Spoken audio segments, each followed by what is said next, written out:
Physics में बहुत सारे करियर हैं अगर आप एक्सप्लोर करना चाहें।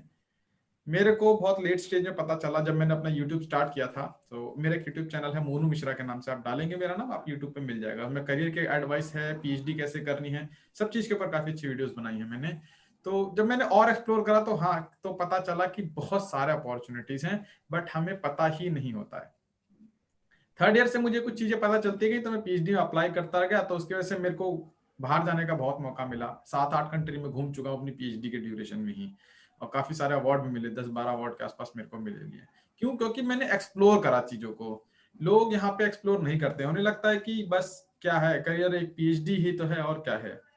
तो ऐसा नहीं है, डिपेंड करता है आपका फोटे क्या है और आप कितना स्पेंड कर सकते हो। टाइम और आपका एफर्ट, ये दोनों मिलकर बताएंगे कि एट द एंड आप कहाँ सेटलमेंट होना चाहते हो। तो मान लो अगर मैं किसी एक से पूछूं कि आपको क्या लगता है कि एमएससी के बाद आप क्या कर सकते हैं, तो कोई बताना चाहेगा? तो इंटर्नशिप और प्रोजेक्ट। इंटर्नशिप और प्रोजेक्ट, बस दो ही चीज। तो पहले तो मुझे ये बताओ आप में से कितने लोग मास्टर्स में हैं और कितने लोग मास्टर्स कर चुके हैं? फर्स्ट ईयर, सेकंड ईयर और pass out? I am in final year, sir. So I am first year student, first semester. अच्छा, पास आप out sir. Pass out, pass out sir. ठीक ठीक ठीक। तो देखो, जो फर्स्ट ईयर में हैं उनके पास अपॉर्चुनिटी का बहुत लंबा जखीरा है, वो बहुत अच्छी तरह से चीजों को हैंडल कर सकते हैं। पहली चीज, सबसे ज्यादा फायदा फर्स्ट ईयर वालों को है। दूसरा फायदा आएगा सेकंड ईयर वालों को, और तीसरा जो मतलब मैं कहूंगा इन तीनों में जो थोड़ा सा कम चांसेस हैं वो आपके थर्ड ईयर वालों के हैं। फर्स्ट ईयर क्या है, अगर आप लोग ये सोचिए, अगर आप लोगों को मानो, कितने लोग इंडिया से पीएचडी करना चाहते हैं और कितने लोग अब्रॉड से पीएचडी करना चाहते हैं? किसी ने सोचा कि मैं अब्रॉड से पीएचडी करूंगा ऐसा? यस सर, करना तो चाहते हैं हाँ, बट सर। वही है, अपॉर्चुनिटीज का नहीं पता कि कैसे करें। अच्छा, और कोई? तो पीएचडी का सोचा ही नहीं अभी तक। पीएचडी का ही नहीं सोचा, ठीक है। और कोई? पहली चीज आपको बहुत क्लियरली बताऊं वो ये है कि जिन लोगों को भी असिस्टेंट प्रोफेसर की जॉब चाहिए, जो लोग भी टीचिंग में इंटरेस्टेड हैं, या फिर इनफैक्ट जो लोग साइंटिस्ट भी, बड़ा साइंटिस्ट बनना चाहते हैं, ठीक है, उससे सबसे बड़ा ये है जुलाई 2021 की जो जुलाई है, गवर्नमेंट ऑफ इंडिया ने 2019 में एक ऑर्डर रिलीज करा था। आई डोंट नो आपने देखा होगा कि नहीं देखा होगा, बट एक ऑर्डर रिलीज करा था। उस ऑर्डर के अकॉर्डिंग जो भी लोग यूनिवर्सिटी में असिस्टेंट प्रोफेसर बनना चाहते हैं उनके लिए पीएचडी कंपलसरी है। तो यहाँ पे आपका ऑप्शन नंबर 1 खत्म कि अगर आपको असिस्टेंट प्रोफेसर बनना है तो पीएचडी करनी ही पड़ेगी। अब ये नहीं है पीएचडी करने के लिए आपके पास बहुत जगह है कि मैं तो जाऊं स्टेट यूनिवर्सिटी से कर लूं, कुरुक्षेत्र यूनिवर्सिटी से कर लूं पीएचडी, मैं बुरा नहीं कह रहा हूं मैं उसे, कुरुक्षेत्र यूनिवर्सिटी कर लूं, कोई दीनदयाल उपाध्याय यूनिवर्सिटी से कर लूं, कोई भी छोटी मोटी यूनिवर्सिटी से कर लूं। तो अब आप सोचो, आप एक लाइन में जा रहे हो, आप एक एजुकेटर हो, मतलब आपको हायर करने हैं लोग, आपके पास 4 स्टूडेंट आते हैं, पहला आईआईटी, दूसरा टीआईएफआर, तीसरा आपका मान लीजिए महावीर दयानंद यूनिवर्सिटी, वहां एमडीयू रोहतक, और या फिर चौथी कोई बहुत छोटी सी स्टेट यूनिवर्सिटी। तो सबसे पहली प्रेफरेंस आप किसको दोगे? है उन्होंने आपके कॉल को तो सबसे पहली आप प्रेफरेंस दोगे ऑब्वियसली जो हाई इंस्टीट्यूट से हैं, Prefer या Sir, IIT IIT. person. IIT या फिर किसी बढ़िया टीएफआर, क्या प्रेफरेंस दोगे? ऑब्वियसली दोनों में से कोई भी जो को बेटर लगेगा, जिसका इंटरव्यू अच्छा जाएगा। स्टेट यूनिवर्सिटी मतलब सेंट्रल यूनिवर्सिटी का नंबर उसके बाद, एंड देन स्टेट यूनिवर्सिटी का उसके बाद आएगा। तो अगर आपको पहली चीज, अगर अच्छी जगह से पीएचडी करनी है तो ऑब्वियसली आपको जेआरएफ चाहिए पहली चीज। तो अब मैं स्टार्ट करता हूँ। एमएससी फर्स्ट ईयर वाले स्टूडेंट, इनके पास सबसे ज्यादा अपॉर्चुनिटीज हैं। अगर ये अच्छी जगह एडमिशन लेना चाहते हैं तो पहली चीज आप नंबर अच्छे बनाइए। आप पहली चीज, दूसरा काम ये करेंगे, आप जो है पार्टिसिपेट कीजिए कॉन्फ्रेंसेज में, वर्कशॉप में, सेमिनार में, इन सब रिसर्च एक्टिविटीज में अभी से स्टार्ट हो जाइए अगर आपको रिसर्च या फिर आपको एकेडमिक्स में करियर बनाना है। थर्ड थिंग अलग है, उसको डिस्प्ले और मतलब डिफरेंटली बताऊंगा। अगर आप में से जो लोग साइंटिस्ट और असिस्टेंट प्रोफेसर बनना चाहते हैं, सबसे पहला एमएससी में आप पहली बात अपना करियर बनाना स्टार्ट कीजिए कि आप रिसर्च में इंडल्ज हुई, थोड़ा रिसर्च एक्टिविटी में पार्टिसिपेट कीजिए, थोड़ा आप क्या करेंगे किसी कॉन्फ्रेंस में पेपर दे दिया। उसके बाद सेकंड पॉइंट आता है इंटर्नशिप। आप में से बहुत से लोग इंटर्नशिप करने वाले होंगे या कर रहे होंगे। मेक श्योर आप किसी भी यूनिवर्सिटी में हो, किसी छोटी यूनिवर्सिटी में हो, किसी बड़ी यूनिवर्सिटी में हो, किसी प्राइवेट यूनिवर्सिटी में हो, किसी स्टेट यूनिवर्सिटी में है, अपनी इंटर्नशिप बहुत बहुत बहुत ढंग से कीजिए। कोशिश कीजिए किसी अच्छी जगह से इंटर्नशिप कीजिए और किसी अच्छे प्रोफेसर के साथ इंटर्नशिप कीजिए। अगर आप अपनी पीएचडी में एक पेपर ले आते हैं, मतलब सॉरी पीएचडी का, अगर आप अपनी इंटर्नशिप में एक पेपर पब्लिश कर लेते हैं, आपका आगे का करियर थोड़ा सा इजी, बहुत इजी हो जाएगा, बहुत इजी हो जाएगा। और अगर आप नहीं कर पा रहे हैं तो थोड़ी सी चीजें टफ हो जाएंगी, थोड़ी सी टफ होंगी, मैंने ये कह रहा कि खत्म हो जाएंगी, बट हो जाए। तो MSc first year second year वालों के लिए मेरी एडवाइस ये है कि पहली चीज रिसर्च में पार्टिसिपेट कीजिए, जो भी है आपके यहाँ वर्कशॉप हो रही है वर्कशॉप में पार्टिसिपेट कीजिए, कोई सिंपोजियम है, कोई सेमिनार है, इंटर्नशिप अच्छी जगह से कीजिए। तो फर्स्ट और सेकंड ईयर वालों के पास है सीवी बनाने का टाइम। इंडिया में इस समय बहुत सारे लोग रिसर्च कर रहे हैं, इवन आईआईटी दिल्ली में ही 400 लोग के आसपास स्टूडेंट हैं, सिर्फ 400 के आसपास, 300 से 400 के बीच स्ट्रेंथ है पीएचडी वालों के सिर्फ। ठीक है, तो कंपटीशन बहुत ज्यादा हो गया इस समय। आप किसी भी आईआईटी में जाइए, हर जगह आपको मिलेगा। आप आईआईटी है, फिर रिसर्च इंस्टीट्यूट है, फिर सेंट्रल यूनिवर्सिटी है, फिर स्टेट यूनिवर्सिटी है, फिर प्राइवेट यूनिवर्सिटी है। तो लोग ज्यादा हैं और वैकेंसीज कम आती हैं, तो कंपटीशन ज्यादा है। तो कंपटीशन ज्यादा है तो आपको प्रोफाइल शुरू से अगर आप अपनी बना के रखेंगे तो आगे आपको हेल्प करेगी। ठीक है, तो सबसे पहली बात फर्स्ट और सेकंड ईयर वालों की मेरी एडवाइस ये है कि अपना सीवी बनाइए। सीवी बनाने का मतलब है रिसर्च एक्सपीरियंस ऐड कीजिए, टेक्निकल एक्सपीरियंस ऐड कीजिए, पेपर पब्लिश कीजिए। ठीक है, अब आप दोनों पास आउट हो गए, अब सब इक्वल हैं। पास आउट होने के बाद एमएससी फिजिक्स के बाद अब अपॉर्चुनिटीज क्या क्या हैं। अपॉर्चुनिटीज है, पहली चीज एकेडमिक्स। एकेडमिक्स मतलब आप पीएचडी कीजिए, फिर किसी state, central, private research institute कहीं भी आप प्रोफेसर लग सकते हैं, असिस्टेंट प्रोफेसर की जॉब। पहले आपके ऑप्शन है असिस्टेंट प्रोफेसर, एकेडमिक्स। दूसरी आती है आपकी साइंटिस्ट। एमएससी फिजिक्स के बाद आप पीएचडी करते हैं तो ठीक है, नहीं भी करते हैं तो आप डीआरडीओ में अप्लाई कर सकते हैं, बीएआरसी में अप्लाई कर सकते हैं, आईयूएसी में अप्लाई कर सकते हैं। तो बहुत जगह सीएसआईआर में भी आप अप्लाई कर सकते हैं एमएससी फिजिक्स के बाद। तो ठीक है, पहला ऑप्शन था एकेडमिक्स में जाएंगे, दूसरा ऑप्शन था आपका आप जाएंगे किसी भी रिसर्च इंस्टीट्यूट में एज अ साइंटिस्ट की पोजीशन में। डीआरडीओ की आरएससी निकलती है, उसे अप्लाई कर सकते हैं, बीआरसी का निकलता है उसे अप्लाई कर सकते हैं, आईयूएसी का निकलता है इंटर यूनिवर्सिटी एक्सेलेरेटर सेंटर, उसमें अप्लाई कर सकते हैं, सीएसआर की निकलती है उसमें भी आप अप्लाई कर सकते हैं। तो ये काफी सारी अपॉर्चुनिटीज हो गई दो। तीसरी आपकी अपॉर्चुनिटीज आगे टेक्निकल पोजीशंस की। आप में से कई लोग नहीं जानते होंगे मगर एमएससी फिजिक्स करके भी आप बहुत जगह टेक्निकल पोजीशंस के अप्लाई कर सकते हैं। Senior technical officer, junior technical officer, technical assistant. किसी भी यूनिवर्सिटी, किसी भी रिसर्च इंस्टीट्यूट, किसी भी गवर्नमेंट का इंस्टीट्यूट, जैसे समीर हो गया, भेल हो गया, एनटीपीसी हो गया, आपका ओएनजीसी हो गया, इन सब में भी एमएससी फिजिक्स के बाद जॉब्स निकलती हैं। तो अगर आप गेट करते हैं तो अप्लाई कर सकते हैं, और आपका गेट नहीं भी है तो भी आप अप्लाई कर सकते हैं। जैसे पीएसयू है वो तो गेट बेसिस पे लेगा, मगर जो नॉन पीएसयू है, जैसे आईआईटी जम्मू, आईआईटी जम्मू में रिसेंटली मैंने देखा था पोजीशन निकली थी किसकी, टेक्निकल असिस्टेंट की।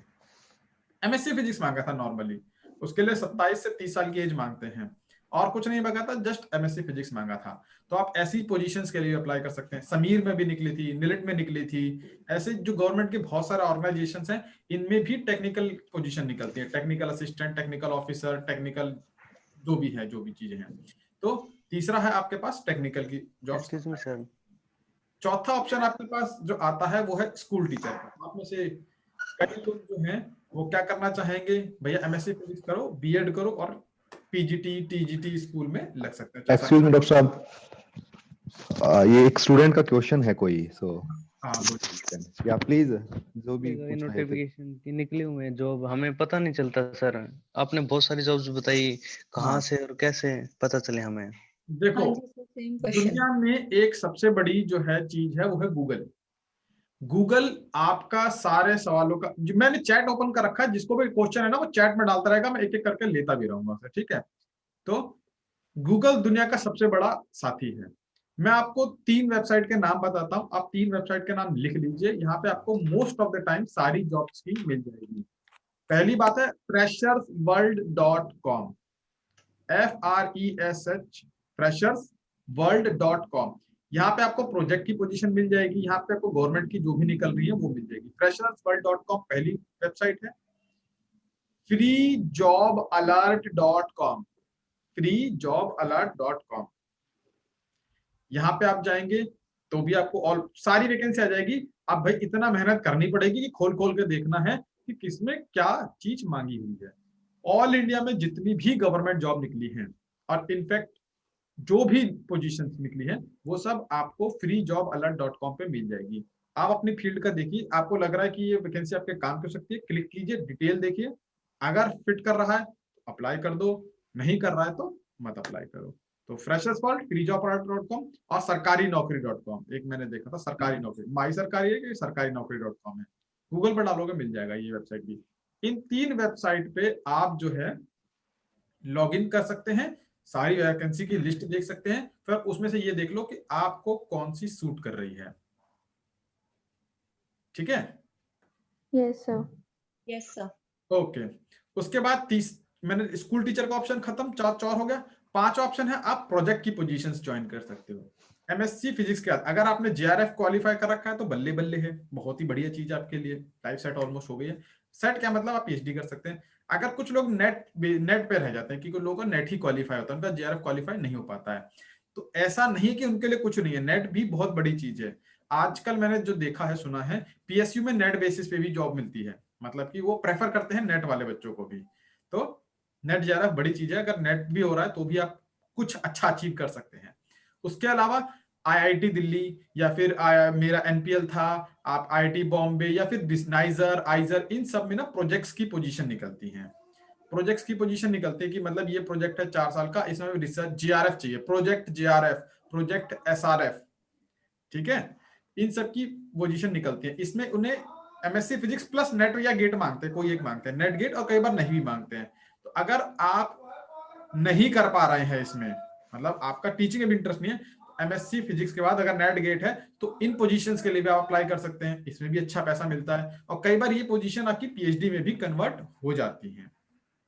तो 5वां ऑप्शन आपके पास ये है कि आप प्रोजेक्ट की पोजीशन के लिए अप्लाई कर सकते हैं। जो मैंने आपको वेबसाइट बताई है freejobalert.com और freshersworld.com, इन दोनों में आपको पूरी डिटेल मिल जाएगी कि कौन कौन सी अभी फेलो की पोजीशन निकली है। इसे कहते हैं फेलो पोजीशंस, क्योंकि ये प्रोजेक्ट के साथ होती है, 3 साल 2 साल 1 साल 5 साल, 5 साल से ज्यादा कुछ नहीं होती, 4 साल मैक्सिमम मैंने देखा है। 1 से 4 साल की आपकी जो भी जॉब की वैकेंसी है वो इसमें आ जाएगी। तो एक ही ऑप्शन हो गया। और last but not the list, आपके पास ये ऑप्शन होता है कि आप अब्रॉड जाके काम कर सकें। अब अब्रॉड में भी आप पीएचडी कर सकते हैं। अब्रॉड में पीएचडी की मेरे यूट्यूब पे बहुत सारी वीडियोस हैं, आप जाके देख लेंगे, आपको सारा डिटेल मिल जाएगा, कैसे अप्लाई करना है, कहां से ढूंढनी है, एवरीथिंग इज एक्सप्लेन्ड देयर। तो उस पर एम्फेसिस नहीं करूंगा, मगर अब्रॉड जाने के लिए आपको अपना सीवी अच्छा रखना पड़ेगा। अब्रॉड में जेआरएफ के बेसिस पे नहीं मिलती पीएचडी, अब्रॉड पे पीएचडी मिलती है एक्सपीरियंस के बेस पे। तो इसीलिए अगर आप एमएससी में हैं तो एक्सपीरियंस गेन कीजिए, सीवी अपना बढ़िया बनाइए। सीवी बढ़िया मतलब रिसर्च एक्सपीरियंस लीजिए, कॉन्फ्रेंस सेमिनार पेपर पब्लिश करो। और अगर आपका ये भी नहीं हो पाता है, आप एमएससी फिजिक्स कीजिए, किसी प्रोजेक्ट में ज्वाइन कीजिए, 1 साल प्रोजेक्ट्स में काम कीजिए, रिसर्च एक्सपीरियंस लीजिए, एंड देन आप डायरेक्टली अब्रॉड में अप्लाई कर सकते हैं। अप्लाई करने वाली वीडियो देख लेंगे जाके चैनल पे, वहां पे पड़ी हुई है। तो ये 6 से 7 तरीके के ऑप्शन हैं अगर आप अपना करियर चाहते हैं फिजिक्स में। Scientist, academic, teacher, technical, project और अब्रॉड, आप कहीं भी जाके अपने आप को सेटल कर सकते हैं। ठीक है, अब आता है मैंने कहा गेट के बेसिस पे पहले पीएचडी मिलती थी आपको आईआईटीज में, मगर मुझे इस बार श्योर नहीं, आई एम नॉट मच श्योर कि गेट के बाद अभी पीएचडी मिल रही है कि नहीं मिल रही है, क्योंकि अभी रिसेंटली में आपने देखा होगा कि कुछ इश्यू हुआ था कि गेट की फेलोशिप नहीं देंगे, ऐसा कुछ लगता है। तो मैं इस बारे में नहीं कमेंट कर सकता, मगर गेट बेसिस पे मैंने देखा है आपको पीएसयू में जरूर मिलेगी। जितना ओएनजीसी है, भेल है, एनटीपीसी है, आपका ये जितने भी मिनी रत्ना और महारत्ना होते हैं ना, शायद 7 या 9 हैं, इसमें वैकेंसी निकलती है, टेक्निकल की पोजीशंस निकलती है, बीएससी फिजिक्स मांगते हैं, एमएससी फिजिक्स भी मांगते हैं, प्लस गेट का स्कोर मांगते हैं। तो अगर if you are get qualified, आप डायरेक्टली इनके लिए भी अप्लाई कर सकते हो। तो गेट की मेरे ख्याल से आपको शायद अरुण ने काफी अच्छी तरह बताया होगा। बहुत सी वैकेंसी है, ये आप वेबसाइट पे जाइए, सर्च कीजिए एंड स्टार्ट कीजिए। अब आता है इसमें जो है कि पीएचडी वाला सीन पे आते हैं। आप में से कई लोग हैं जो अफोर्ड कर सकते हैं कि जिनको 28-30 साल की एज में जॉब मिल जाए, तो वो 30 साल तक पढ़ाई कर सकते हैं। तो जो 30 साल तक अफोर्ड कर सकते हैं मैं रेकमेंड करूंगा वही लोग पीएचडी करें, क्योंकि पीएचडी में आप अगर आप 25 में भी ज्वाइन करते हैं तो ऑलमोस्ट 5 साल मिनिमम लगता है। 30 साल की एज में जाके आप पीएचडी कंप्लीट करते हैं। मेरी 29 में हो गई थी, ठीक है, तो 29-30 में आपकी कंप्लीट होती है, एंड देन फिर आप जॉब ढूंढते, 1-2 साल लगा था, 30-32 साल की एज में जॉब मिलती है आपको जाके, 31-32 साल की एज में, हो सकता है 33-34 साल भी हो जाए, नॉट अ बिग थिंग। तो जो लोग इतना अफोर्ड कर सकते हैं वो नेट कीजिए, जेआरएफ कीजिए और पीएचडी कीजिए, असिस्टेंट प्रोफेसर जाइए। जो लोग इतना अफोर्ड नहीं कर सकते हैं वो मैं कहूंगा टेक्निकल की पोजीशन पे जाइए। तो गेट, जेआरएफ, नेट, ये 3 चीजें हैं, ये तो मैं कहूंगा बेसिक स्टेपिंग स्टोन है। अगर आप ये क्वालिफाई करोगे तब आप ऊपर जा सकते हो, कि अगर पीएचडी चाहिए या फिर अगर आपको पीएसयू में जॉब चाहिए तो गेट चाहिए, पीएचडी चाहिए या फिर आपको असिस्टेंट प्रोफेसर की जॉब चाहिए तो आपको जेआरएफ चाहिए, और बाकी चीजों में भी यही मैटर करता है। तो कहाँ बोल रहा था मैं, हाँ, तो डिपेंड करता है आपकी, तो डिपेंड करता है आपका किस जो है, मतलब कि एज पे आपको जॉब चाहिए, इसके अकॉर्डिंगली आप जो है देख सकते हो। अगर 30-32 तक अफोर्ड कर सकते हो पीएचडी करो, पीएचडी का असिस्टेंट प्रोफेसर लग जाओ। अगर आपको तुरंत एग्जैक्टली जॉब चाहिए तो आप गेट निकालो, पीएसयू की तरफ जाओ। अगर आपको वो मतलब और तुरंत 26-27 में चाहिए फिर आप टेक्निकल पोजीशंस देख सकते हो। साइंटिस्ट की पोजीशन भी मैं कहूंगा कि ऑल्दो इट इज रिटन, अगर आप बार्क और आरएससी का देख रहे हो, डीआरडीओ और बार्क का देख रहे हो तो आपको एमएससी बेसिस पे मिल जाएगी, उसमें कोई दिक्कत नहीं है। मगर आप सीएसआर डीएसटी की लैब में अगर आप जो सोच रहे हो साइंटिस्ट लगने का, तो लिखते तो एमएससी है मगर वो पीएचडी से नीचे नहीं लेते हैं, पीएचडी इज रिक्वायर्ड। तो मेरा पर्सनल सजेशन ये रहेगा कि आप लोग एग्जाम पहले क्वालिफाई कीजिए, उसके साथ पीएचडी में एनरोल होइए, और पैरेलली जैसे जो है मदन बता रहा है आपको कि साथ ही साथ जो है आप पैरेलली तैयार करते जाइए दोनों चीज के लिए। पीएचडी तो चल रही है, साथ साथ आप तैयारी भी करते जाइए। आप तैयारी कर रहे हैं, कहीं जॉब मिल जा रही है, बहुत ही बढ़िया, नहीं तो पीएचडी तो अपनी कंप्लीट कर ही लीजिए, ठीक है। तो उसके अलावा आपके क्वेश्चन अब स्टार्ट कीजिए, मैं तो बता रहा हूँ, मुझे नहीं लग रहा कि मैं क्या क्या बताऊं आपको, बहुत कुछ है मेरे बताने के लिए। आप अपने क्वेश्चन बता दीजिए, मैं उसके अकॉर्डिंगली आपको आंसर करता रहूंगा। कॉलेजेस के लिए नहीं है, मतलब अगर आप मेन यूनिवर्सिटी में जाना चाहते हैं, एमडीयू का कैंपस में पढ़ाना चाहते हैं, तब तो आपको लगेगा पीएचडी।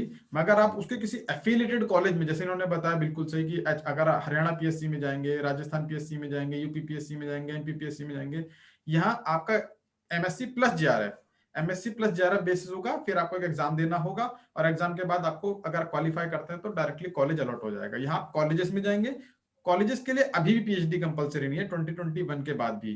वो जो 2021 का जो रूल है ये सिर्फ यूनिवर्सिटीज में है कि आप मेन यूनिवर्सिटीज में नहीं जा सकते बिना पीएचडी के, मगर कॉलेजेस में आप डेफिनेटली जा सकते हैं। ये बिल्कुल सही कहा इन्होंने। ठीक है भाई, जिसका भी जो भी क्वेश्चन है वो सर से अपना डिस्कस करे, पूछें, make it N interactive session now. हाँ, आप कभी लोग मुझसे पूछते कि सर सीएसआर में एडमिशन लेने का तरीका क्या है। तो सीएसआर की जितनी भी लैब्स हैं, 39 लैब्स हैं सीएसआर की, ये सब भी पीएचडी कराती हैं, और ये काफी स्पेशलाइज्ड पीएचडी कराती हैं कि एक पर्टिकुलर चीज के ऊपर। जैसे मेरी पीएचडी है वो एक्सटेंसिव फोटो एमिशन स्टडीज पे, आपने पढ़ा होगा photo electric effect and photo emission जो होता है, इस पे एक्सटेंसिव मेरा काम था। तो मेरी लैब में उसी चीज पे काम होता था, मैंने उसी फील्ड पे काम किया है। जितनी भी अगर आपको सीएसआर की लैब में एडमिशन लेना है तो ACSIR एक नाम की इंस्टीट्यूट है, academy of scientific and innovative research. ये एक जैसे आपका IIT institute of national importance है, ये भी एक इंस्टीट्यूट ऑफ नेशनल इंपॉर्टेंस है। इसका हर 6 महीने में एडवर्टीजमेंट निकलता है, सारी 37 लैब्स के लिए एक साथ निकलता है, 39 लैब्स के लिए एक साथ निकलता है। आप डायरेक्टली ACSIR में अप्लाई कीजिए, अपनी लैब सेलेक्ट कीजिए, एंड देन हो गया। बिना किसी फेलोशिप के ACSIR में एडमिशन नहीं होता है। गेट की फेलोशिप कंसीडर नहीं करती है ACSIR, they only prefer JRF, सिर्फ और सिर्फ जेआरएफ बेसिस और इंस्पायर बेसिस पे ही आपको ACSIR में एडमिशन मिलता है। तो आप फिल कीजिए, आप फिल करने के बाद आप लैब फिल करेंगे कि मुझे इस लैब में जाना है, देन इंटरव्यू होगा, एंड देन आपका एडमिशन होगा। तो जैसे IIT अगर जैसे जेईई है ना, जेईई का एग्जाम होता है, जेईई का एग्जाम करने के बाद आपको IITs अलॉट होती है, वैसे ACSIR में अप्लाई करेंगे, उसके बाद आपको डिफरेंट लैब जो भी आपको चाहिए होगी, NPL, NCL, CSIO, जो भी आपको लैब है वो अलॉट हो जाएगी।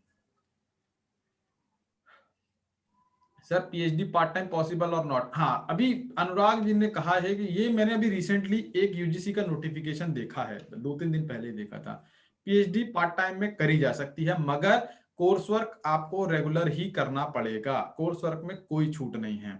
आप जाइए किसी भी यूनिवर्सिटी में पार्ट टाइम रजिस्टर करा सकते हैं, उसके बाद आपको कोर्स वर्क रेगुलर करना पड़ेगा। तो उसके बाद वही सेम चीज चलेगी, जैसा है कि आप रेगुलर में तो आप रोज जाके काम कर सकते हो, पार्ट टाइम में आप वीकेंड में जाके काम करोगे, ऐसे काम करोगे। मगर अभी रिसेंटली में 2 दिन पहले यूजीसी का एक नोटिफिकेशन निकला है कि चाहे आप रोज जाके काम करो, चाहे आप पार्ट टाइम में काम करो, आपकी पीएचडी रेगुलर मोड में ही काउंट होगी। 2 दिन पहले मैंने देखा है, अब वो कितना सच है क्योंकि आजकल बहुत फेक न्यूज चलती रहती है, बट वो मुझे मतलब क्लियर करना पड़ेगा। बट हाँ, पीएचडी पार्ट टाइम करा जा सकता है, उसमें कोई दिक्कत नहीं है। आपको बस जाके जेआरएफ उसके लिए भी चाहिए होगा मेरे ख्याल से, या तो स्पॉन्सर्ड हो या तो आपके पास फेलोशिप हो, तभी आप कर सकते हो, उसके बिना नहीं कर सकते। स्पॉन्सर तो आपको कोई करेगा नहीं, तो आपको फेलोशिप चाहिए होगी, जाके उसका कर सकते हैं, पार्ट टाइम में कोई दिक्कत नहीं है। ओके सर, टेक्निकल का पोर्टफोलियो क्या होता है? टेक्निकल का कोई पोर्टफोलियो नहीं होता है। अगर आपने एमएससी फिजिक्स करी है और आपको टेक्निकल जॉब मिलती है, तो इसमें आपको क्या करा जाएगा, एक इंस्ट्रूमेंट पकड़ा दिया जाएगा कि अब आपको इंस्ट्रूमेंट पे काम करना है, या तो इंस्ट्रूमेंट ऑपरेट करोगे आप, या फिर इंस्ट्रूमेंट खराब हो गए ठीक करोगे। जैसे अपन लोग स्कूल और कॉलेज में वो मेजरमेंट करते थे ना लैब के अंदर, तो 2-3 बंदे बैठे होते थे जो सब कुछ पकड़ाते रहते थे कि ये लो, रेजिस्टेंस नहीं मिल रहा आपको, रियोस्टेट चाहिए आपको, वायर खराब हो गई, प्लग चाहिए, वही वाला काम होता है, उससे ज्यादा कोई काम नहीं होता अगर आप कॉलेज में लिखते हैं। अगर आप किसी रिसर्च इंस्टीट्यूट में टेक्निकल लगते हैं तो कोई बड़ी मशीन होती है, क्योंकि मैं भी जिस मशीन पे काम करता था it worth around 7 crore rupees, 7 crore की मशीन थी। तो हालांकि मेरी मशीन पे तो कोई टेक्निकल नहीं था, मैं ही खुद काम करता था, बट इन मैनी केसेस क्या होता है, बड़ी बड़ी मशीनों पे टेक्निकल ऑपरेटर लगाए जाते हैं, जो उनको चलाते हैं, जो उनमें कोई प्रॉब्लम होती है वो ठीक करते हैं और उनको मेंटेन करके रखते हैं। तो टेक्निकल का यही पोर्टफोलियो होता है कि आपको कोई मशीन दे दी जाएगी, उसके ऊपर आपको काम करना है, मतलब चलाना है उसे, काम साइंटिस्ट करेगा, आपको बस ऑपरेट करना है, मेंटेन करना है, ट्रबल शूटिंग करनी है जितना आपसे हो सकती है। तो सदीका कहती है I am MSc pass out 2020 sir, foreign PhD के लिए थोड़ा गाइड कर दो प्रिपरेशन के लिए, और फाइनेंशियली कैसा? देखो, फॉरेन पीएचडी मेरे हिसाब से दी बेस्ट थिंग है। अभी रिसेंटली क्या है, एक गवर्नमेंट ने वो निकाला था कि जो टॉप 500 यूनिवर्सिटीज में है वर्ल्ड के, उनको जो है प्रेफर करा जाएगा जॉब्स में, ठीक है। और इंडिया के सिर्फ 5 यूनिवर्सिटीज आती हैं जो टॉप 500 में आती है, मेरे ख्याल से 5 भी नहीं है, सिर्फ 4 ही हैं। तो या तो आप आईआईटी दिल्ली, आईआईटी बॉम्बे में जाइए या जेएनयू में जाइए, तो आपको थोड़ी वेटेज मिलेगा, या फिर आप किसी फॉरेन यूनिवर्सिटी में जा सकते हैं। फॉरेन यूनिवर्सिटी में जाने के लिए आपको डायरेक्टली नहीं लेगा, सीधी बात है। वो देखेगा आपके पास कितना रिसर्च एक्सपीरियंस है, आपका सीवी कैसा है। सीवी के लिए मैंने कहा जो फर्स्ट सेकंड ईयर में है वो लोग पार्टिसिपेट करें रिसर्च कॉन्फ्रेंसेस में, वर्कशॉप में, कुछ पेपर लिखें, छोटा मोटा आर्टिकल लिखते रहें, और अपनी डिसर्टेशन को बहुत सीरियसली लो। डिसर्टेशन मजाक नहीं है, इसे मजाक में मत लेना। जिनने डिसर्टेशन सीरियसली करी उसका आधा काम यहीं से हो जाता है, और जिन्होंने मजाक में निकाल दी तो वो आगे थोड़ा सा परेशान हो सकते हैं। डिसर्टेशन में अच्छा काम कीजिए, कुछ रिसर्च अच्छा काम कीजिए, और पेपर निकालने की कोशिश कीजिए। अगर पेपर निकल गया तो बहुत ही बढ़िया है, नहीं निकला तो भी आप जब अप्लाई करेंगे ना कहीं भी बाहर, तो पूछेगा आपने डिसर्टेशन का काम को एक्सप्लेन करो। अगर आपने करा है तो आप एक्सप्लेन कर पाओगे, नहीं करा है तो आप गोल हो जाओगे, तो वहीं पे आपकी एप्लीकेशन रिजेक्ट कर दी जाएगी।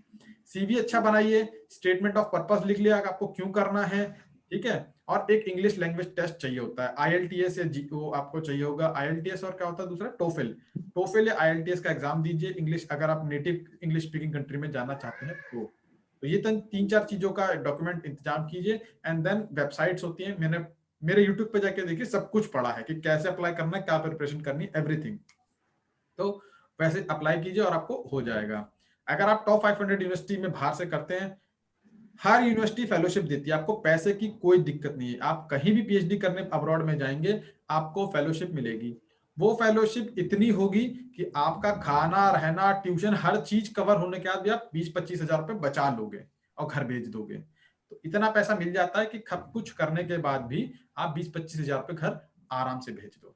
तो ये बाहर में आराम से हो जाएगा, उसे भी आप ट्राई कर सकते हैं, मगर उसके लिए भी एक प्रोफाइल बनानी पड़ेगी।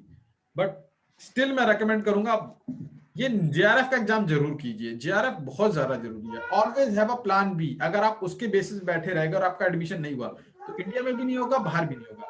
जेआरएफ दो, फिजिक्स पूछते हैं वो इंटरव्यू में, ठीक है, फिजिक्स पूछते हैं, फिजिक्स अपनी अच्छी कर लो। मैं बता रहा हूँ इंस्टीट्यूट अच्छा है, मैं जानता हूँ पर्सनली, जो भी लोग इंस्टीट्यूट चलाते हैं पर्सनली जानता हूँ मैं, तो तैयारी करो। एग्जाम अगर आपका क्वालिफाई हो गया ना तो आपके पास मल्टीपल ऑप्शन है, आप चूज कर सकते हो इनमें से क्या करना है। और एग्जाम ही क्वालिफाई नहीं करा तो आपके पास एक ही ऑप्शन रह जाएगा, और उसमें भी अगर फेलियर हो गया तो आप समझ रहे हो ना, कोई दूसरा वे आउट नहीं है आपके पास। एग्जाम दो, साथ ही साथ बाहर अगर आप चाहो तो उसके लिए भी अप्लाई कर सकते हो। उसके लिए मैंने एक्सप्लेन करा है मेरे यूट्यूब चैनल पे, उसे आप देख सकते हैं। एमएससी में रिसर्च पेपर कैसे लिखें? देखो, एमएससी में रिसर्च पेपर लिखना, आप, मैं एक वीडियो डालने वाला हूं, मोस्ट प्रोबेबली 2-3 दिन में आ जाएगी, कि how to write a research paper. ठीक है, तो उससे आप देख लेना। अभी आज ही बनाऊंगा उसे एक्चुअली, इसके बाद ही, और फिर 2-3 दिन में आप पब्लिश कर दूंगा। वैसे देख सकते हो, नहीं तो थोड़ा गाइड से हेल्प लो, थोड़ा सीनियर से हेल्प लो, और 2-3 दिन वेट कर लो, ज्यादा बढ़िया है, अच्छी तरह एक्सप्लेन कर दूंगा। सर, अच्छा करियर इन फिजिक्स के लिए सीजीपीए इन एमएससी कितना चाहिए? मैंने जो देखा है 8+ अगर आपका सीजीपीए है तो इट इज गुड इनफ। अगर आप 8+ से ज्यादा सीजीपीए रखते हो तो अच्छा है, 8+ से कम है तो थोड़ा सा वो हो जाएगा। हालांकि मेरा खुद का सीजीपीए 7.2 था, तो ऐसा नहीं है कि खाली सीजीपीए ही सब कुछ मैटर करता है। सीजीपीए ठीक है, अभी तो आजकल नंबर बढ़ रहे हैं, मेरे टाइम पे तो नंबर नहीं बढ़ते थे, और मेरी यूनिवर्सिटी थोड़ा टाइट भी रखती थी। ठीक है, तो आजकल तो नंबर थोड़ा सा, अगर आप 8+ रख लेते हो तो इट्स बेटर, और नहीं है तो भी कोई दिक्कत नहीं है, बट मिनिमम 7 तो रखो यार। 7 से नीचे तो रेस्पेक्टेबल भी नहीं लगता, तो मिनिमम 7 आप रखना चाहिए। Sir, I am course work completed in state university. हाँ, कोर्स वर्क कंप्लीट करने के बाद अगर आपने कोर्स वर्क कर रखा है, अनुराग कहते हैं, तो आप जो है अपने गाइड से बात कीजिए। पार्ट टाइम पीएचडी तभी कन्वर्ट हो सकती है जब गाइड एग्री करे, और मेरे ख्याल से मिनिमम 1 या 2 साल का रूल भी है कि 2 साल होने चाहिए। डायरेक्टली पार्ट टाइम रजिस्टर्ड है तो ठीक है। अगर आप रेगुलर से पार्ट टाइम कन्वर्ट कराना चाहते हैं तो आपको कॉज दिखाना होगा कि क्यों आप करना चाहते हैं, प्लस गाइड की इच्छा शक्ति चाहिए कि हाँ वो लिख के दे दे कि कर लो, कोई समस्या नहीं है मुझे, तब हो पाएगा, देन इट इज पॉसिबल। तो अपने गाइड से बात कीजिए कि हाँ सर, मैं इस XYZ रीजन की वजह से पार्ट टाइम करवाना चाहता हूँ, तो अगर वो एग्री करता है, आप एग्री करते हैं, तो आप दोनों लिख के HOD को दीजिए, वहां से भी सिग्नेटरी हो गया तो मोस्ट प्रोबेबली हो जाना चाहिए। मगर बिना गाइड की इच्छा के नहीं हो पाती पार्ट टाइम, क्योंकि रेगुलर पीएचडी को ज्यादा वैल्यू मिलती है हर प्लेस में पार्ट टाइम के मुकाबले। पार्ट टाइम को वैल्यू बहुत ही कम या फिर नेग्लिजिबल वैल्यू दी जाती है, एक्सेप्ट यू आर वर्किंग। अगर आप किसी रिसर्च इंस्टीट्यूट में काम कर रहे हो, जैसे बार्क में आपके एमएससी के बाद जॉब लग गई, या फिर डीआरडीओ में आपकी जॉब लग गई, तो डीआरडीओ में अगर आपके एमएससी का जॉब लग गई ना, तो आप पार्ट टाइम पीएचडी कर सकते हो उसी इंस्टीट्यूट से। तो जैसे बार्क वाले हैं, ये HBNI, Homi Bhabha nuclear science institute ऐसे कुछ करके है, उन्हीं का खुद का है अपना इंस्टीट्यूट, वहीं पे रजिस्टर कराते हैं और बार्क से ही पीएचडी कर लेते हैं। तो अगर आप टेक्निकल पोजीशन पे भी लग जा रहे हो ना, तो आपके पास चांस है कि आप उसी जगह से पीएचडी भी कर सकते हो, तो कर सकते हैं ऐसा। डीआरडीओ वाले, SSPR वाले DU से करते हैं, IIT से दिल्ली से रजिस्टर करा लेते हैं और पीएचडी कर लेते हैं, तो है, कर सकते हैं, इसमें कोई समस्या की बात नहीं है। ओके, तो मींस लैब अटेंडेंट। हाँ, टेक्निकल का मेन काम यही है कि लैब अटेंडेंट ही रहता है। सर, चैनल कुछ नहीं है, आप मोनू मिश्रा यूट्यूब पे डालो, आपको मेरा चैनल मिल जाएगा, आप सबको मिल ही जाएगा, उसमें कोई बड़ी चीज नहीं है। ठीक है, तो मेरा चैनल अगर आप मोनू मिश्रा डालेंगे तो आपको मिल जाएगा। और बताओ, कोई सवाल?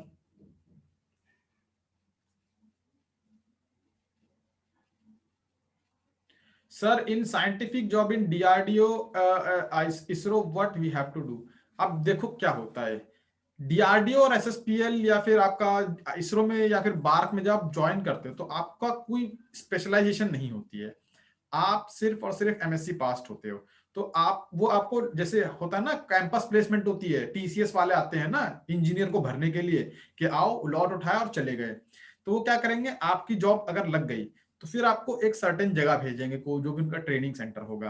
ट्रेनिंग सेंटर के बाद फिर आपका डिपार्टमेंट इशू होगा कि अच्छा ठीक है, आप रिएक्टर वाले में जाएंगे, आप जो है मटेरियल साइंस वाले में जाएंगे, आप लेजर वाले में जाएंगे, आप ऑप्टिक्स वाले में जाएंगे, आप फोटोनिक्स लैब में जाएंगे, फिर आपको धीरे धीरे लैब अलॉट होगी। जब आपकी साइंटिफिक जॉब लग गई अगर इसरो उसमें, तो आपको उसमें अलॉट होगी लैब। जैसे इसरो का सारा काम जो है ना, ये नहीं है कि सिर्फ रॉकेट प्रोपल्शन पे ही काम है, ऐसा नहीं है। इसरो की सेमीकंडक्टिंग साइंस लेबोरेटरी भी है, इसरो के डिटेक्टर की लेबोरेटरी भी है, इसरो की फ्यूल की लैब है, मटेरियल साइंस की लैब है, इसरो की बहुत सारी लैब्स हैं। तो फिर उसके अकॉर्डिंग आपको लैब अलॉट होगी कि इस लैब में आपको जाना है, फिर उस लैब में जो काम हो रहा होगा वही होगा। जैसे जब आपको NPL में साइंटिस्ट लिया जाता है या फिर किसी DST की लैब में साइंटिस्ट लिया जाता है, तो साइंटिस्ट पहले ले लिया, उसके बाद डिसाइड होता है कि आपसे करवाना क्या है, कि आपको ऑप्टिक्स के लैब में भेजना है तो आपको ऑप्टिक्स के बारे में काम करना पड़ेगा, फोटोनिक्स के लैब में भेजा फोटोनिक्स में करना पड़ेगा, मेट्रोलॉजी में भेजा तो मेट्रोलॉजी करनी पड़ेगी, सेमीकंडक्टर में भेजा तो सेमीकंडक्टर में। तो पहले आपकी जॉब लगती है, देन उसके बाद आपको लैब अलॉट होती है, और लैब अलॉट होने के बाद आपका पोर्टफोलियो मतलब देखते हैं कि आपसे क्या करवाना है। पार्टिकल एंड एस्ट्रोफिजिक्स का स्कोप है इंडिया में, देखो यार ऐसा है कि हर जगह का स्कोप होता है। अगर मैं एक फिजिक्स की इतनी फील्ड को देखूं तो फिजिक्स बहुत बड़ी है, बहुत ज्यादा बड़ी है। स्टैट्स आता है, कंडेंस मैटर, इलेक्ट्रोमैग्नेटिज्म, आपका particle physics, nuclear physics, semiconductor physics, उसके अलावा ऑप्टिक्स, इलेक्ट्रॉनिक्स, पता नहीं क्या क्या, मतलब एवरीथिंग फिजिक्स में सभी कुछ है। बायोलॉजिकल फिजिक्स आजकल एक नई ब्रांच खुली है, केमिकल फिजिक्स नई ब्रांच खुली है, ठीक है। तो पार्टिकल एंड एस्ट्रोफिजिक्स का स्कोप इंडिया में है, बट रिलेटिवली कम है, ठीक है, रिलेटिवली कम है इसका स्कोप। अगर आपको पार्टिकल फिजिक्स और एस्ट्रोफिजिक्स में करना है तो दिल्ली यूनिवर्सिटी का डिपार्टमेंट है, department of physics and astrophysics, इसमें एस्ट्रोफिजिक्स पे ठीक ठाक काम होता है, मैंने देखा है। और अगर आपको नहीं लगता है कि वहां पे, तो आयु का सेंटर है, inter university centre for astrophysics and astronomy, आयु का पुणे में है, वहां से भी आप कर सकते हो। बट फिर भी अगर आप और ज्यादा डिटेल्स करना चाहोगे तो स्कोप है, कम है, रिलेटिवली कम है। मटेरियल साइंस और जो सेमी, इनका जो स्कोप है वो ज्यादा है, पार्टिकल फिजिक्स का थोड़ा सा कम है। मतलब मैं ये नहीं कहूंगा कि बिल्कुल ही नेग्लिजिबल है, बट रिलेटिवली कम है क्योंकि उसमें लोग कम काम करते हैं। Theoretical physics, particle physics, astrophysics थोड़ा सा रिलेटिवली कम जगह इसमें कोर्सेज ऑफर होते हैं, और कम ही जगह इसका वो है यार। मुझे मतलब अगर आपका पहले ही, मतलब मुझे ये क्वेश्चन है आपका, अगर डीयू से एमएससी करी है और 70% से कम है तो दोबारा एमएससी करनी है। देखो मैं आपको दो चीजें बताता हूं, there is few things that you need to remember. अगर आप जनरल कैटेगरी से हैं तो आपके पास ना एज लिमिट बहुत रेस्ट्रिक्टेड है, कि 30 या 32 साल तक आप, साइंटिस्ट की पोजीशन 32 साल तक मिलती है, सीनियर साइंटिस्ट की 35 साल तक मिलती है। 35 साल में वो मिलती है जिसको पीएचडी प्लस 3 साल का एक्सपीरियंस हो। सिर्फ पीएचडी है तो 32 साल तक का आपके पास टाइम है साइंटिस्ट की पोजीशन ज्वाइन करने के लिए। आप 23-24 साल में एमएससी क्लियर करोगे, फिर दोबारा एमएससी करोगे, मतलब 26-27 साल, फिर पीएचडी करोगे, ऑलरेडी क्यों टाइम वेस्ट करना है। 70% is a good thing. Government में की किसी भी जॉब के लिए मिनिमम 60% आपके पास होना चाहिए। अगर आपका 61% भी है तो मोर देन इनफ है। अब आपको कोई चीज दोबारा करने की जरूरत नहीं है। अब आपको फोकस करना है किस पे, अपने क्रेडेंशियल्स पे, कि कितने एग्जाम आप क्वालिफाई कर सकते हो, कितने पेपर कर सकते हो, कितना अच्छा रिसर्च एक्सपीरियंस गेन कर सकते हो। तो इस पे फोकस करो रादर देन 60% से ऊपर एमएससी है बहुत है, इससे ज्यादा नहीं चाहिए। बस आप प्रोफाइल बनाइए, मेरिट ठीक है मैटर करती है, मगर डीयू से मेरे ख्याल से 80% लाना नामुमकिन है फिजिक्स में, एमएससी में नामुमकिन। मतलब समझ रहे हो, डीयू की मैं जानता हूं, मैं तो खुद डीयू से हूं ना, तो डीयू की एमएससी फिजिक्स जो है बहुत ज्यादा टफ है, टफ नहीं है बहुत ज्यादा टफ है। 70% आना तो मैं समझ रहा हूँ कि तो टैलेंटेड बंदे होंगे, गॉड गिफ्टेड बंदे जिनके 70-72% आते हैं डीयू में। तो नहीं, अपना आगे का करियर देखो, क्यों 2-3 साल वेस्ट कर रहे हैं दोबारा, नहीं मैं रेकमेंड नहीं करूंगी। सर इलेक्ट्रॉनिक्स बेस नहीं है तो क्या करें। अब देखो ऐसा जरूरी नहीं है कि आपका इलेक्ट्रॉनिक्स का बेस नहीं है तो क्या कुछ नहीं कर सकते। एमएससी फिजिक्स है ना आपकी, पीएचडी ओ सॉरी डिग्री में एमएससी फिजिक्स है, बस कोई दिक्कत नहीं है। कुछ टेक्निकल जॉब्स में मांगते हैं विद इलेक्ट्रॉनिक्स और कई जगह नहीं मांगते हैं। नहीं मांगते हैं तो अप्लाई कर दो, मांगते हैं तो छोड़ दो, इसमें कोई दिक्कत की बात नहीं है। अब एक जॉब थोड़ी निकल रही है, रोज जॉब निकलती है, मतलब हर महीने में 10-15 जॉब तो निकल ही जाती होंगी, तो उसको अप्लाई कीजिए, जरूरी नहीं कि सबको अप्लाई करना है। जो है उस पे फोकस करो, जो नहीं है वो छोड़ दो। सर इफ जेआरएफ ना हो और एंड नेट क्लियर हो जाए देन पीएचडी के लिए परस्यू कर लें या जेआरएफ लेके पीए वो करें। देखो यार जेआरएफ का सबसे बड़ा फायदा मैं बताता हूँ क्या है, कि आज आप एपीआई भरते हो, असिस्टेंट प्रोफेसर का एपीआई भरते हो, एपीआई स्कोर बनता है उसका। जेआरएफ के 5 नंबर है, नेट के 3 नंबर है। एक नुकसान वहां पे होगा, मगर आपके पास पीएचडी करने के 5 साल के अंदर कभी भी निकाल लो जेआरएफ, कोई दिक्कत नहीं है। मगर फेलोशिप का सबसे बड़ा डिफरेंस है, फेलोशिप जेआरएफ के बाद ही मिलती है, जेआरएफ से पहले नहीं मिलती है। नेट वालों को फेलोशिप नहीं मिलती, जेआरएफ वालों को फेलोशिप मिलती है। इनफैक्ट नेट वालों को एडमिशन भी नहीं मिलता है, जेआरएफ वालों को ही एडमिशन मिलता है डायरेक्ट। इनडायरेक्ट मेड क्या है कि अगर आप किसी प्रोजेक्ट में गए वहां तो नेट बेसिस में मिल जाएगा, देन प्रोजेक्ट से आपको फेलोशिप मिल रही है, फिर आप उसे पीएचडी में कन्वर्ट कराते हो तो आपको प्रोजेक्ट से फेलोशिप मिलती रहेगी, नेट आपके पास है। तो नेट होना एक एडवांटेज है। 50% रास्ता आपका नेट होने पे खुल जाता है, 100% रास्ता आपका जेआरएफ होने पे क्लियर होता है। नेट क्लियर होके अच्छी जगह पीएचडी मिल रही है तो ज्वाइन कर लो, क्योंकि जेआरएफ आप 1-2 महीने बाद भी या फिर 6 महीने 1 साल बाद भी निकाल सकते हो, मगर पीएचडी अगर 1 साल बाद ज्वाइन करोगे तो 1 साल का टाइम वेस्ट हो जाएगा ना। ज्वाइन कर लो, इन बिटवीन जेआरएफ निकाल लो, कोई समस्या की बात नहीं है। बस फेलोशिप का फर्क पड़ सकता है, अगर आप अफोर्ड कर सकते हो तो कोई दिक्कत ही नहीं है, मगर आपका टाइम बच जाएगा 1 साल का। Okay sir, we did dissertation in MSc and if I want to publish that work from where and how to publish the paper, total procedure please explain. यार प्रेम, एक बात बताऊं ये प्रोसीजर बहुत लंबा है और मैं इस पे वीडियो बनाने ही जा रहा हूं, तो थोड़ा वेट कर लो 2-3 दिन। अगर इतना वेट कर लिया है तो इट विल बी देयर 2-3 दिन में, क्या बस 2 दिन के अंदर मैं पब्लिश कर दूंगा उसको, आपको पता चल जाएगा कि कैसे पब्लिश करना है। बाकी अपने गाइड से हेल्प लो, गाइड चाहेगा तो ही पेपर पब्लिश होगा, वरना शायद ना हो। तो पहले गाइड से बात करो कि this is good work, I want to write it and I want to publish it. So if they agree, ठीक है, हमसे बात करो, पेपर लिखने में तुम्हारी हेल्प करेंगे और आपका हो जाएगा। बाकी 2 दिन वेट कर लो, then video will be there and you can see it. Sir we did dissertation in MSc and if I want to publish. Sir same ही चीज तो लिखा है यार, दोनों ने एक ही चीज लिखा है। अरे ऐसा मतलब ये कॉपी पेस्ट मार रहे हो, कमेंट भी है, ठीक है, ऐसा नहीं है। तो पेपर पब्लिश करना एक अच्छी चीज है, इसमें टाइम लगता है। पहले आपको देखना, पेपर में 5 कंपोनेंट 6 कंपोनेंट होते हैं, title, abstract, introduction, experimental, results, discussion, conclusion, acknowledgement, references. तो ये एक फॉर्मेट होता है पेपर का। पहले आप अपना पेपर का टाइटल सोचिए, पहला पेपर का निकालिए इनपुट कि आपके पेपर से आ क्या रहा है। जो भी आपके पेपर का कंक्लूजन है, क्या ये वर्थ है, क्या ये छप सकता है, क्या ऐसा काम किसी ने किया है कि नहीं किया है। अगर नहीं किया है तो फिर उसका रिजल्ट एंड डिस्कशन लिखिए, एक्सपेरिमेंटल लिखिए, फिर उसके बाद इंट्रोडक्शन लिखिए, उसके बाद आप अपना जो है एब्स्ट्रैक्ट और वो लिख के एक पेपर फॉर्म में बना दो, ड्राफ्ट बना दो, रफ ड्राफ्ट गाइड को दे दो। वो तो हमेशा ही घटिया बनता है सबका ही, पहले वाले जो भी फर्स्ट टाइम पेपर लिख रहा है वो सबसे घटिया लिखते हैं। मैंने भी लिखा था, बहुत घटिया लिखा था। गाइड को दे दो, गाइड उसे करेक्ट कर करा के 1-2 महीने के अंदर सबमिट कर देगा। तो पहले गाइड से बात करो, इफ दे एग्री कि हाँ ठीक है करा जा सकता है, देन गो। अगर नहीं है तो फिर कुछ नहीं करा जा सकता।